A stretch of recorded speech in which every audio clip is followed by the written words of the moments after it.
Hey there, welcome to another episode of Lakeside. I'm your host, Daniel Stomball, and I'm glad you're here with me today. We're going to have a transformational day today.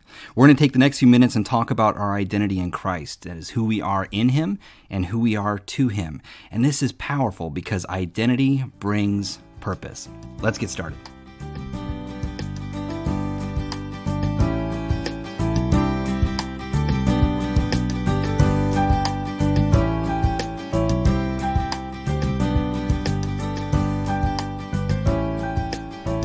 Welcome back. We're on episode number 17 of our study through Solomon's Song, or the Song of Solomon, rather. And we're on chapter number 2 and verse number 4 is where we're going to pick up today. And really, up to this point, what you have been able to see is this pattern that's been on display. It's an awesome pattern because it not only is it just a story of the lyrics of the shepherd girl and the king together, and the melody, which is the sexual content, and then you got this message that's in between the two. That's a powerful picture of exactly how Christ expresses love to us and how God expresses love to us and how we are joined with Him as truly the pursued in the role of the bride, and He is the pursuer, the role of the groom. And so we see this communication, expression, and rest. And if you've been able to pick this up, you're going to be able to see this on full display. And my hope for going over this over and over and over again with the communication, expression, and rest is that the more that you see this on display, I really want you to start to look for this and notice this even in your own life with God. And the times where God communicates His love to you and He expresses that love to you, maybe through the action of someone in your life, or He brings something to pass in your life. It's an action that demonstrates what He just communicated to you. But then you have that time where you meditate. He gives you something new, or it expands that dynamic of your relationship. Even David said in the Psalms, "In my distresses, He enlarged me."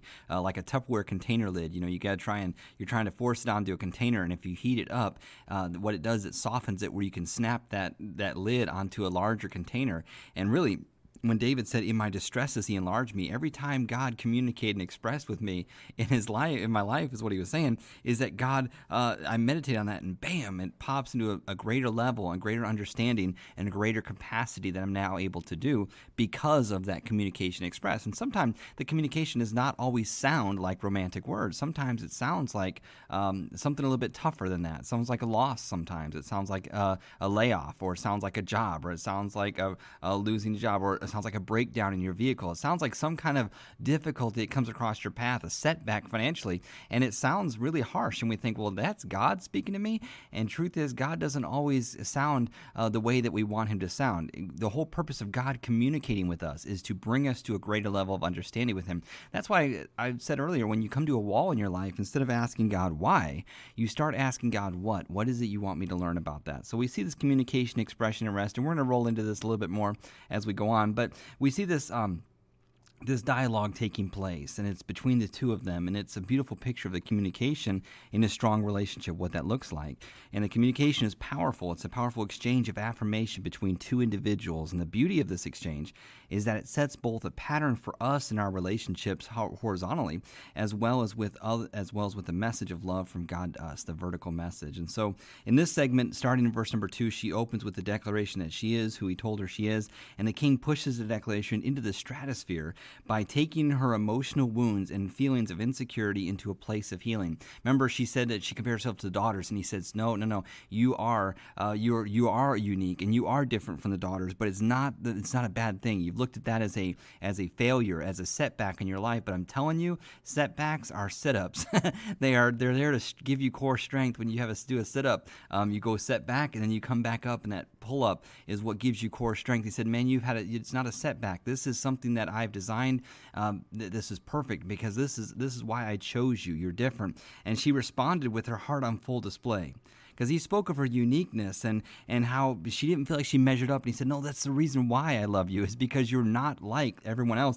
And she responds with a heart on full display. She compared him to deeply satisfying characteristics of an apple tree. And so the scene is perfection and provision and sources, and she lets him know that. And I love the way they talk. And I love this language between the two of them, because it's not just words, man. They're looking for ways to communicate. And when you communicate with someone that you love, you don't just throw words out there.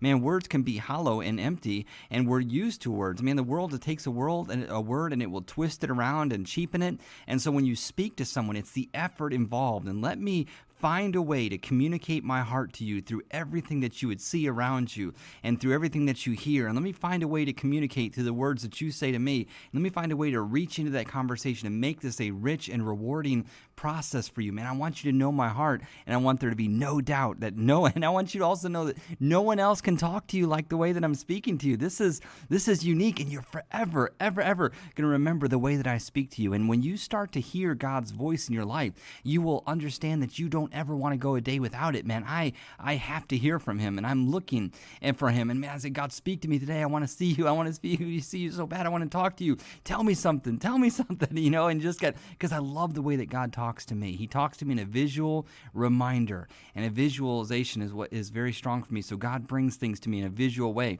and he shows me things, just little signs and symbols and things. And so the scene opens up as they enter in this palace dining room, and the king did not sit with guests. And look at the verse in chapter 2, verse number 4. It says, he brought me into his banqueting house, and his banner over me was love.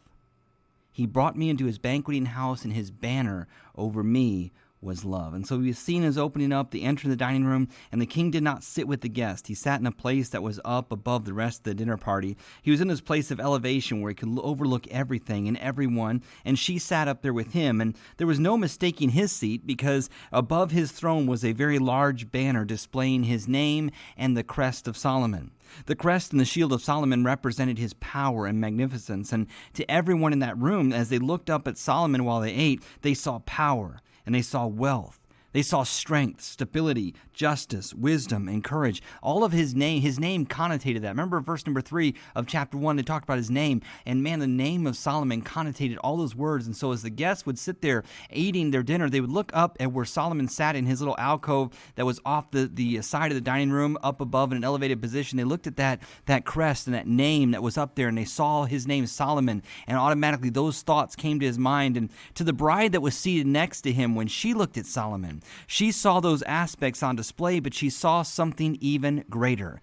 To her, the crest and the name on that banner symbolized a love that she never knew could ever exist for her, and she knew this king on a level unlike anyone else in this room. These guests held his court, but she held his heart. And when she looked at him, she saw the stability, and she saw the wealth, and she saw the power and the strength and the justice and the wisdom and the courage, but she saw love. She saw a love that was personal and expressed to her that not one of these guests would receive, and she knew him on a certain level that was different than the others. And so when she looked at him, she wasn't just seeing his name with all those things. She looked at the banner over her, and she saw that his name meant protection and power and stability, and all of those things that his name connotated were things that he brought to her. But also she saw love. She saw this aspect of love. And when God began this relationship with you, two very important things took place, and these two things should never be permitted to leave your heart and mind. Now, Satan is going to do his best to distract you, to keep your mind off of these facts, off of these realities, and he'll bring feelings, he'll bring people into your life, he'll bring circumstances about where it'll challenge these two things. And honestly, much of our life is meant as it's set up as a distraction for these two things. And today, I want you to know this. The first thing is that he is yours completely and wholly. The king belongs to you completely and wholly. He covers you with his name and with his love. Man, never forget that. He is mine. God is yours. He is yours. The King of Kings is yours. The second thing is that if he is yours, then the second thing is true. It follows right on the heels with that, and that is that you are his. He is yours, and you are his. Everything else is a distraction.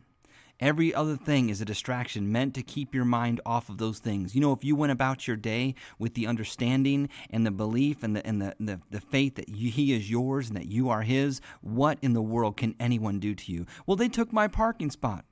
Okay. Man, they didn't give me the raise. Okay. Man, they said this and this and this about me. Okay. Man, this person's trying to get me fired. Okay. He is yours and you are his. You belong to him from the top of your head to the sole of your foot, and he jealously protects what is his with a consuming passion. And today he wants you to take a moment to understand that you are covered by his love. Man, it's not just a banner that's displaying his name. No. Under everything that name says, you didn't just go up there and sit in Solomon's chair and sit at his table and sit underneath that banner because you were not Solomon, and to do so was certain disaster. You stayed away from that spot, and only Solomon could be there. And if Solomon brought anyone up there with him, it was because he was making a statement for the entire kingdom. And the statement was this: whoever is with me, I am theirs, and they are mine. If just like you see Solomon, when you see them, I want you to think of Solomon. When you see them, if you look at Solomon and see strength, power, wealth, stability, justice, wisdom, courage, when you look at this person that I brought with me, understand that they are now power, wealth, strength, stability, justice, wisdom, courage. Be very careful how you treat them. Mind your tongue how you treat them, and be very careful how you approach this person, because I am theirs and they are mine. He wants you to take a moment to understand that you're covered by his love, and it is your strength. It is your protection, and nothing can penetrate this bond or breach the wall. It is everything that he is, has been, or ever will be. He will always provide for you. And when he took you for himself, he in turn met every single need that you will ever have. In every circumstance you've ever found yourself in, while you were looking for help, his love was there all the time, and he was covering you. Man, today I just want to challenge you to feel his protective love in all that you do throughout your day, and know that this love he has for you is absolutely inexhaustible. You cannot wear him out. You cannot wear his love out. You cannot make him tired. You cannot make him regret that he loves you because of how you are, because you won't say things just right, or you don't behave just right all the time. You can't expect that to deter or distract or to somehow undo what that banner represents that he covers you with. And he says, what can separate us from the love of Christ? Tribulations, distress, persecution. Man, Paul goes on to list off all of this long list of things that people would think would pull them away from God's love or pull them out from that banner. But he ends that whole little sentence by saying, "No, in all of this, we are more than conquerors through Christ who loves us." See, we understand John 3:16. It's for God so loved the world that he gave his only begotten Son. We understand that, and we accept it. And where we struggle with is this Galatians 2:20, where Paul said, "But he loved me, and he gave himself for me." Paul was saying, if I think of what Jesus did for the world, that equals out. When I think of the sacrifice Jesus made for a country, that I can find that. Yes, okay. When I think of what Jesus did for my city, okay, that I can find the answer behind the equal sign there. But when I stop to think about what Jesus did for me, Paul said, I struggle, man, that overwhelms me when I see that. Just it saturates my mind. It blows my barn doors off. However you want to put it. I grew up in the country, so everything blows the barn doors off. But however you want to put it, just understand this, that man, today I challenge you to feel his protective love. The greatest thing in this life that you have cannot be seen or heard as much as it is felt within your heart. The greatest things in this life that you have cannot be seen or heard as much as they can be felt within your heart. And today, he longs for you to feel his love for you. To feel his love for you. Man, I want to challenge you today. Get something to write down, and just write these words: I am his. I am his, and he is mine. Now, when you take ownership of something, I want you just to, when you write those two words down, I want you to meditate on those two thoughts as you drive to work or as you go about your day to day. Maybe if you're listening to this before you go to bed, I want you to think about this tonight. When you write down the words, I am his, what does it mean to own something? You own your car, or you own your home, or you own a possession, you own a phone, or you own something you're listening to this on. You own it; it's yours. What does that mean? That means you have say, you have jurisdiction over what happens to it. You have responsibility for it. You have the freedom with that that no one else has, and you say, I own this. And to say that I am his, man, he owns me. And if he owns me, I don't own me. If he owns me, I do not own me. I am his, and he is mine. That means that you own everything that God is.